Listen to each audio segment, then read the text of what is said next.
Good evening. ലീഡേഴ്സിന്റെ online ക്ലാസ്സിലേക്ക് എല്ലാ വിദ്യാർത്ഥികൾക്കും സ്വാഗതം. നമ്മുടെ ലീഡേഴ്സിലെ ബയോളജിയുടെ രണ്ടാമത്തെ ക്ലാസ് ആണ് ഇന്ന് നമ്മൾ എടുക്കാനായിട്ട് പോകുന്നത്. ഫസ്റ്റ് പാർട്ടിൽ നമ്മൾ ആൾറെഡി പഠിച്ചത് എന്താണ്, നെർവ് സിസ്റ്റവുമായിട്ട് ബന്ധപ്പെട്ടിട്ട് നമ്മുടെ ന്യൂറോൺ അല്ലെങ്കിൽ നെർവ് സെല്ലിന്റെ പാർട്സുകൾ നമ്മൾ എന്ത് ചെയ്തു, എക്സ്പ്ലെയിൻ ചെയ്ത് പോയെന്നേ ഉള്ളൂ. ജസ്റ്റ് അവരുടെ ഫംഗ്ഷൻ ഒന്നും നമുക്ക് ഡിസ്ക്രൈബ് ചെയ്യാൻ പറ്റിയില്ല. അപ്പൊ ഈ ക്ലാസ്സിൽ നമുക്ക് അതെങ്ങനെ ഈസി ആയിട്ട് വരച്ച് അല്ലെങ്കിൽ ഓരോ പാർട്ടിന്റെയും ഫംഗ്ഷൻ എന്തൊക്കെയാണെന്ന് നമുക്ക് എന്ത് ചെയ്യാം, ചർച്ച ചെയ്യാം. അപ്പൊ നമ്മൾ ആൾറെഡി പറഞ്ഞു കഴിഞ്ഞു, നെർവ് സെൽ എന്ന് വെച്ചാൽ ഒരു സ്പെഷ്യലൈസ്ഡ് സെൽസ് ആണ്, നമ്മുടെ നെർവ് സിസ്റ്റത്തിന്റെ ബേസിക് യൂണിറ്റ് ആണ് എന്ന് നമ്മൾ ആൾറെഡി ചർച്ച ചെയ്തു. നമ്മുടെ ബോഡിയെ കൺട്രോൾ ആൻഡ് കോർഡിനേറ്റ് ചെയ്യുക എന്നുള്ളതാണ് മെയിൻ ഫംഗ്ഷൻ ആരുടെ, നെർവ് സിസ്റ്റത്തിന്റെ, അല്ലെ. അതായത് ശരീര പ്രവർത്തനങ്ങളെ ഏകോപിപ്പിക്കുകയും നിയന്ത്രിക്കുകയും ചെയ്യുന്ന ജോലിയാണ് ആർക്കുള്ളത്, നമ്മുടെ നാഡീകോശങ്ങൾക്കുള്ളത്. അപ്പൊ അതിന്റെ സ്ട്രക്ചർ എങ്ങനെ വരയ്ക്കാം എന്നുള്ളതാണ് നമ്മൾ ചർച്ച ചെയ്യാനായിട്ട് പോകുന്നത്. ഓക്കെ, ശ്രദ്ധിച്ചിരിക്കുക. അപ്പൊ ഇത് സ്പെഷ്യലൈസ്ഡ് സെല്ലാണെന്ന് പറയുന്നത്. നമ്മൾ സാധാരണ പണ്ടൊക്കെ ഒരു സെല്ല് വരയ്ക്കും, ഒരു ജസ്റ്റ് കോളം വരച്ചിട്ട് അകത്ത് ന്യൂക്ലിയസ് വരയ്ക്കും. ബട്ട് അതിൽ നിന്നൊക്കെ വ്യത്യസ്തമാണ് ആരെന്ന് പറയുന്നത്, നെർവ് സെൽ എന്ന് പറയുന്നത്. ഒരു സ്പെഷ്യലൈസ്ഡ് സ്ട്രക്ചർ ആണ് ആർക്കുള്ളത്, നെർവ് സെല്ലിനുള്ളത് എന്ന് മനസ്സിലാക്കുക. നോക്കിക്കഴിഞ്ഞാൽ തന്നെ നമുക്ക് മനസ്സിലാവും. നമ്മൾ കഴിഞ്ഞ ക്ലാസ് അതിന്റെ പടം കണ്ടതാണ്, അല്ലെ. അപ്പൊ നമുക്ക് വരയ്ക്കാനായിട്ട് നമ്മൾ പഠിക്കണം എന്ന് പറഞ്ഞതിന്റെ റീസൺ എന്ന് ചോദിച്ചാൽ 4 മാർക്കിന് വരെ എന്ത് ചെയ്യും, SLC പരീക്ഷയ്ക്ക് ചോദിക്കുന്ന ഒരു മേഖലയാണ് എന്ന് പറയുന്നത്. ഇനി വരാനിരിക്കുന്ന പരീക്ഷയ്ക്കും കഴിഞ്ഞു പോയ പല പരീക്ഷകളിലും ഒരുപാട് തവണ 4 മാർക്കിന് ചോദിച്ചിട്ടുള്ള ഒരു മേഖലയാണ് എന്നറിയപ്പെടുന്നത് നമ്മുടെ നെർവ് സെല്ലും അതുമായിട്ട് ബന്ധപ്പെട്ട ഭാഗങ്ങൾ വരച്ച് അടയാളപ്പെടുത്താൻ. 2 മാർക്കിനും ചോദ്യങ്ങളൊക്കെ വരാം. അപ്പൊ ഈ വരപ്പെന്ന് പറയുന്നത് നമുക്ക് 4 മാർക്കിന് സ്ഥിരം ലാസ്റ്റ് ചോദിക്കുന്ന പോർഷനാണ്, അങ്ങനെ ചോദിക്കുന്ന ഒരു ഭാഗമാണ് കേട്ടോ. അപ്പൊ എന്താണ്, നെർവ് സെല്ലിന്റെ പിക്ചറാണ് നമ്മൾ വരയ്ക്കുന്നത്. ഇതെല്ലാരും ഇന്ന് തന്നെ വരച്ച് പഠിച്ച് നോട്ട് ബുക്കിൽ വരച്ചിട്ട് എന്ത് ചെയ്യണം, അതിന്റെ ഫോട്ടോ എടുത്ത് ഗ്രൂപ്പിൽ ഇടണം. ക്ലാസ് കഴിഞ്ഞതിന് ശേഷം മറക്കരുത്, ക്ലാസ് കഴിഞ്ഞതിന് ശേഷം ഗ്രൂപ്പിൽ ഇതിന്റെ പിക്ചർ വരച്ച് ഇട്ടിരിക്കണം. ഇതാണ് നോർമൽ ഒരു സെൽ എന്ന് പറയുന്നത്. സെല്ലിന്റെ സെന്ററിൽ എന്ത് കാണും, ഒരു ന്യൂക്ലിയസ് കാണും. എന്ത് കാണും, ഒരു ന്യൂക്ലിയസ് എന്ന് പറയുന്ന ഭാഗം ഉണ്ടായിരിക്കും. നമുക്കറിയാം ഏതൊരു സെൽ എടുത്താലും അതിന് എന്ത് കാണും, ന്യൂക്ലിയസ് എന്ന് പറയുന്ന ഒരു സ്ട്രക്ചർ എന്ത് ചെയ്തിരിക്കും, ഉണ്ടായിരിക്കും, അല്ലെ. എന്ത് കാണും, ന്യൂക്ലിയസ് എന്ന് പറയുന്ന ഒരു സ്ട്രക്ചർ എന്ത് ചെയ്തിരിക്കും, ഉണ്ടായിരിക്കും. അപ്പൊ അതുപോലെ തന്നെ ഇതിന് എന്തുണ്ട്, ന്യൂക്ലിയസ് ഉണ്ട്. എന്തുകൊണ്ട്, ന്യൂക്ലിയസ് ഉണ്ട്. മലയാളം മീഡിയക്കാണെങ്കിൽ അതിന് എന്തെന്ന് വിളിക്കും, മർമ്മം എന്ന് വിളിക്കും. ഓക്കെ, അപ്പോ മെയിൻ ആയിട്ട് ന്യൂക്ലിയസ് ഉണ്ട്. ന്യൂക്ലിയസ് കാണപ്പെടുന്ന ഈ സെല്ലിന്റെ പ്രധാനപ്പെട്ട ഒരു റീജിയൻ ആണ്. ഓക്കെ, ന്യൂക്ലിയസ് കാണപ്പെടുന്ന പ്രധാനപ്പെട്ട ഈ സർട്ടൻ ഏരിയ നമ്മൾ വിളിക്കുന്ന പേരാണ്, നമ്മൾ കഴിഞ്ഞ ക്ലാസ് നോക്കിയായിരുന്നു, എന്തായിരുന്നു, സെൽ ബോഡി. എന്തെന്ന് വിളിക്കും, സെൽ ബോഡി എന്ന് വിളിക്കും. ദാറ്റ് മീൻസ് എന്താണ്, കോശ ശരീരം. എന്തെന്ന് വിളിക്കും, കോശ ശരീരം എന്നാണ് നമ്മൾ എന്ത് ചെയ്യുന്നത്, വിളിക്കുന്നത്. എന്തെന്ന് വിളിക്കും, കോശ ശരീരം എന്ന് വിളിക്കും. അപ്പൊ എന്താണ് സെൽ ബോഡി അല്ലെങ്കിൽ കോശ ശരീരം എന്ന് നമ്മൾ വിളിക്കുന്ന ഈ ഭാഗം മെയിൻ ഏരിയ ആണ്. ഈ കോശ ശരീരത്തിൽ നിന്ന് പ്രൊജക്ട് ചെയ്യുന്ന ഭാഗത്തെ എന്ത് ചെയ്യുന്നു, പ്രൊജക്ട് ചെയ്യുന്ന ഭാഗത്തെ ഈ പ്രൊജക്ഷൻസിനെ എല്ലാം നമ്മൾ കോമൺലി വിളിക്കുന്നത് ഡെൻഡ്രോൺ എന്നാണ്. നമ്മൾ കഴിഞ്ഞ ക്ലാസ്സിൽ കണ്ടതാണ്, അല്ലെ. അതിൽ ചെറിയ ബ്രാഞ്ചസിനെ നമ്മൾ വിളിച്ച പേരെന്തായിരുന്നു, എന്തായിരുന്നു നമ്മൾ വിളിച്ചത്, ദാറ്റ് ഈസ് കാൾഡ് ഡെൻഡ്രോൺ. എന്തെന്ന് വിളിച്ചായിരുന്നു, ഡെൻഡ്രോൺ എന്ന് നമ്മൾ വിളിച്ചായിരുന്നു, അല്ലെ. മലയാളം മീഡിയക്കാരാണെങ്കിൽ എന്തെന്ന് തന്നെയാണ് വിളിക്കുന്നത്, ഡെൻഡ്രോൺ എന്ന് തന്നെയാണ് എന്ത് ചെയ്യുന്നത്, വിളിക്കുന്നത്. ഓക്കെ, ഇനി ആ ഡെൻഡ്രോൺ എടുത്ത് പരിശോധിച്ച് കഴിഞ്ഞാൽ അവയ്ക്കും ബ്രാഞ്ചസ് ഉണ്ട്, കണ്ടോ. ഈ ഡെൻഡ്രോണിനും എന്തുണ്ട്, ബ്രാഞ്ചസ് ഉണ്ട്. അതിനെ വിളിക്കുന്ന പേരാണ് ഡെൻഡ്രൈറ്റ് എന്ന് വിളിക്കുന്നത്. എന്ന് വിളിക്കും, ഡെൻഡ്രൈറ്റ്. മലയാളം മീഡിയക്കാർ എന്തെന്നാണ് വിളിക്കുന്നത്, ഡെൻഡ്രൈറ്റ് എന്ന് തന്നെയാണ് എന്ത് ചെയ്യുന്നത്, വിളിക്കുന്നത്. ഓക്കെ, അപ്പം നമ്മുടെ സെൽ ബോഡിയിൽ നിന്ന് ഇജക്ട് ചെയ്യുന്ന സർട്ടൻ പ്രൊജക്ഷൻസ് ഉണ്ട്, that are named as dendrons, അല്ലെ. ആ ഡെൻഡ്രോണിന്റെ branches, the branches of dendron is called as dendrites എന്ന് നമ്മൾ വിളിക്കും. ആക്ച്വലി നമ്മൾ നേരത്തെ കഴിഞ്ഞ ക്ലാസ്സിലുള്ള ഇമ്പൾസ് എന്താണെന്ന് നോക്കാം, ആ ഇമ്പൾസിനെ കളക്ട് ചെയ്യുന്ന ഭാഗമാണ് ആരെന്ന് പറയുന്നത്, ഡെൻഡ്രൈറ്റ്സ് എന്ന് പറയുന്നത്. ഓക്കെ, അതിനുശേഷം ഏറ്റവും ഇലോങ്ങേറ്റ് ആയിട്ടുള്ള ഒരു ഡെൻഡ്രോൺ ഉണ്ട്, നമ്മൾ വരച്ചിരിക്കുന്നുണ്ടോ ഇവിടെ, ഏറ്റവും ഇലോങ്ങേറ്റ് ആയിട്ടുള്ള ഒരു ഡെൻഡ്രോൺ ഉണ്ട്. അതിനെ നമ്മൾ വിളിക്കുന്ന പേരാണ് ആക്സോൺ എന്നാണ് നമ്മൾ വിളിക്കുന്നത്. എന്ന് വിളിക്കും, ആക്സോൺ എന്ന് വിളിക്കും. എന്ന് വിളിക്കും, ആക്സോൺ എന്ന് വിളിക്കും. ഓക്കെ, മലയാളം മീഡിയക്കാര് ആക്സോൺ എന്ന് എഴുതിയാൽ മതിയാവും, ആക്സോൺ തന്നെയാണ് വിളിക്കുന്നത്. And here also axon have certain branches, അല്ലെ. ആ ബ്രാഞ്ചസിനെ നമ്മൾ വിളിക്കുന്ന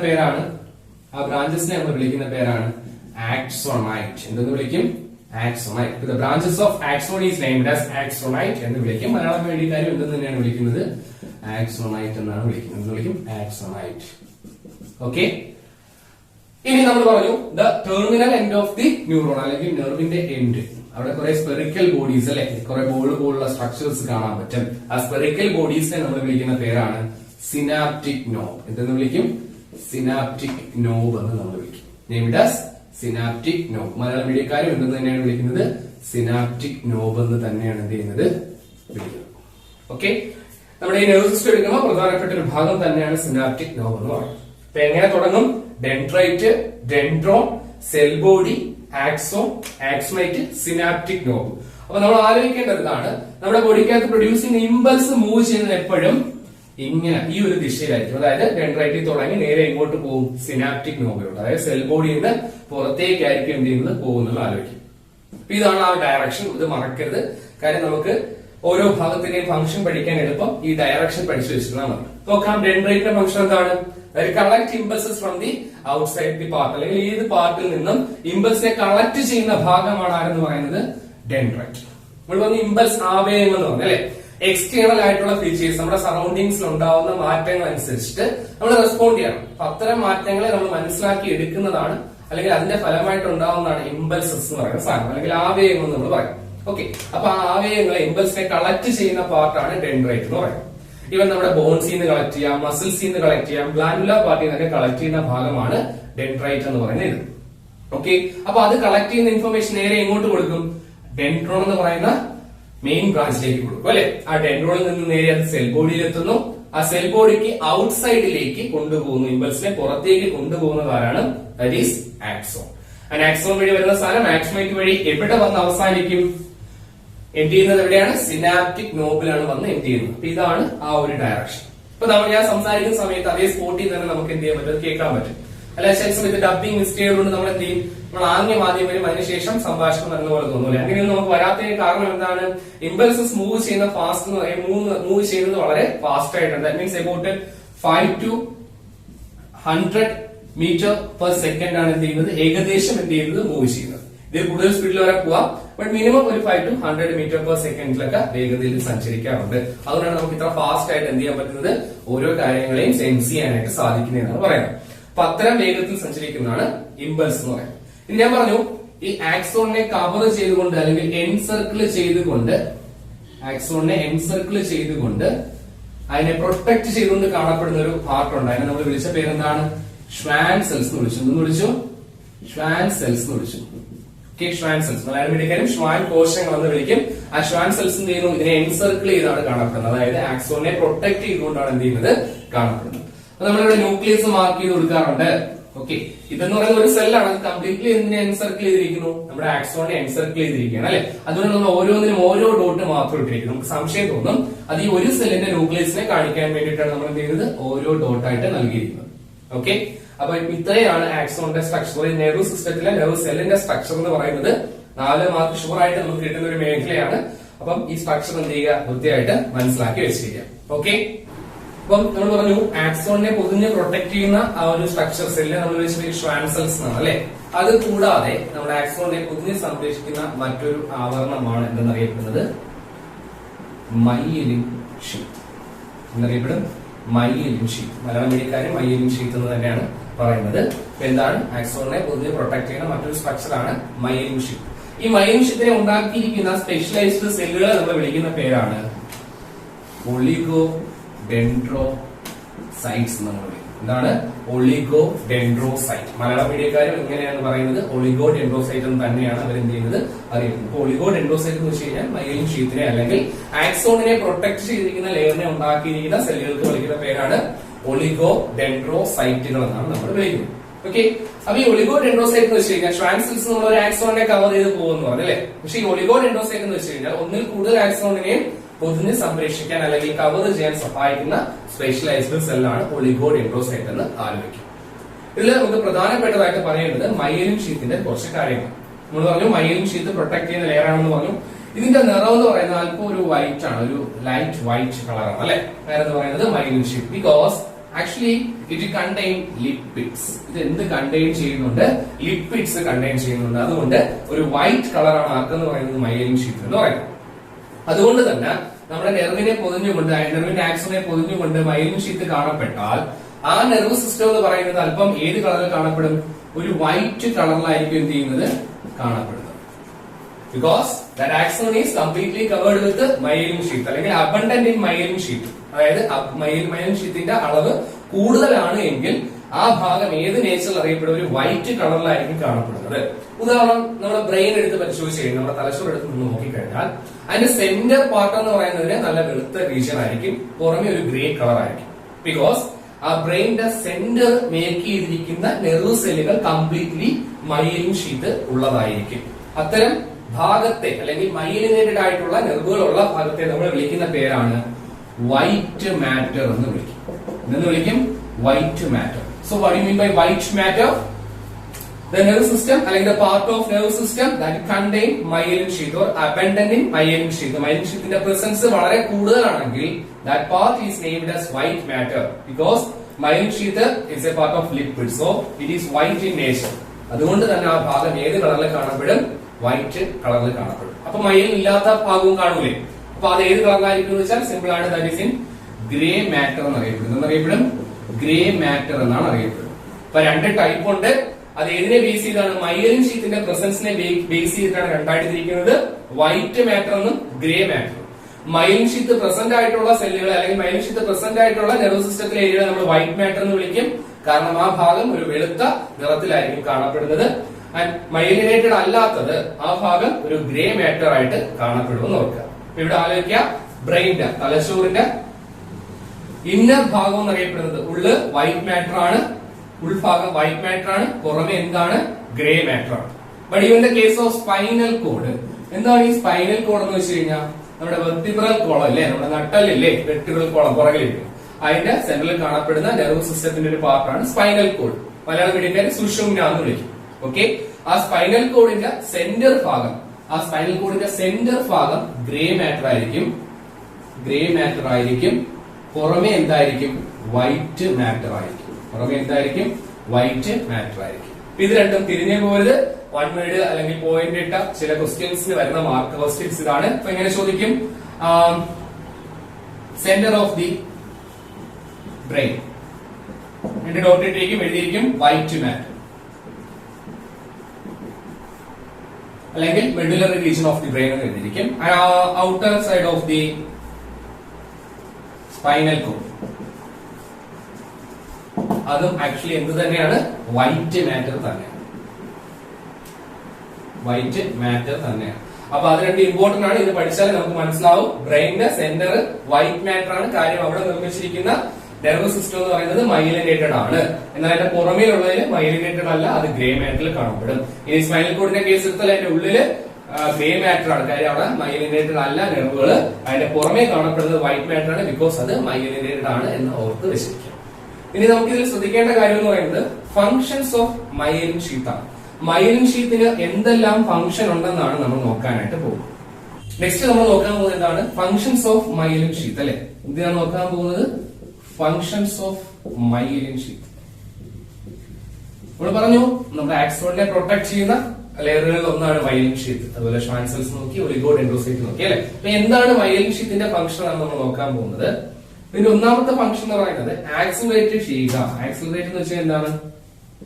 ആക്സിലറേറ്റ് ചെയ്യുക എന്ന് വെച്ച് കഴിഞ്ഞാൽ എന്താണ്? സ്പീഡ് കൂട്ടുക എന്നാണ്. എന്താണ്? സ്പീഡ് വർദ്ധിപ്പിക്കുക എന്നുള്ളതാണ് അല്ലെ. അതായത് നമ്മുടെ ആക്സോൺ നമുക്കറിയാം അല്ലെ.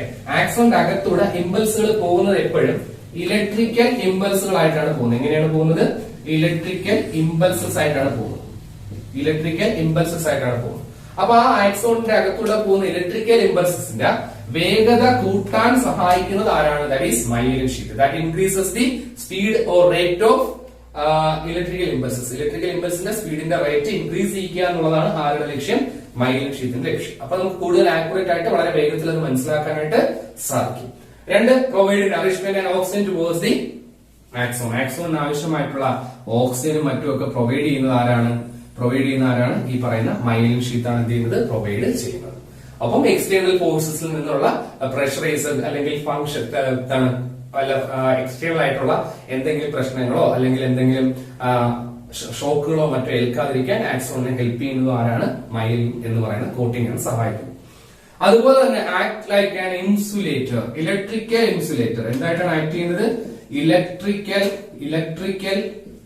ഇൻസുലേറ്റർ ആയിട്ട് ആക്ട് ചെയ്യും. മീൻസ് കുജാലകം എന്നൊക്കെ നമ്മൾ മലയാളത്തിൽ പറയില്ല. അതായത് ആക്സോണിന്റെ അകത്തൂടെ ഇലക്ട്രിക്കൽ ഇമ്പൾസ് ആയിട്ടല്ലേ പോകുന്നത്. സോ അത് വെളിയിലേക്ക് പോകേണ്ട ആവശ്യമില്ല, അതിനകത്ത് തന്നെ പ്രൊട്ടക്ട് ചെയ്ത് നിർത്തുക എന്നുള്ളതും നമ്മുടെ മൈലിൻ ഷീത്തിന്റെ ഒരു ഫംഗ്ഷൻ. എന്തൊക്കെയാണ് 3 function? That increase the speed or rate of electrical impulses and provide oxygen and nutrition towards the axon and act as an electrical insulator. ഇത്രയുമാണ് പ്രധാനമായിട്ടും ആരുടെ ഫംഗ്ഷൻ എന്ന് പറയുന്നത്, മൈലിൻ ഷീത്തിന്റെ ഫംഗ്ഷൻ എന്ന് അറിയപ്പെടുന്നത്. അപ്പൊ നമ്മൾ ആലോചിക്കണം, ഇലക്ട്രിക്കൽ ഇമ്പൾസ് ഇവിടുന്ന് മൂവ് ചെയ്ത് അങ്ങോട്ട് പോകും, എങ്ങനെ മൂവ് ചെയ്യും, എങ്ങനെ ഇമ്പൾസ് ഉണ്ടാവും, അതുകൂടി നമുക്ക് ഇന്ന് എന്ത് ചെയ്യാം, ചർച്ച ചെയ്യാം. നമുക്ക് നോക്കാം. ആക്സോൺ എന്ന് പറയുന്നത് it's a part of cell. ഏത് സെല്ല്? നെർവ് സെല്ലിന്റെ പാർട്ടാണ് അല്ലെ. അപ്പൊ അതുകൊണ്ട് തന്നെ ആക്സോണിന്റെ അകത്ത് ആരുണ്ടായിരിക്കും, സൈറ്റോപ്ലാസം ഉണ്ടായിരിക്കും. അപ്പൊ ജസ്റ്റ് നമുക്ക് സെല്ല് വരച്ച് നോക്കാം.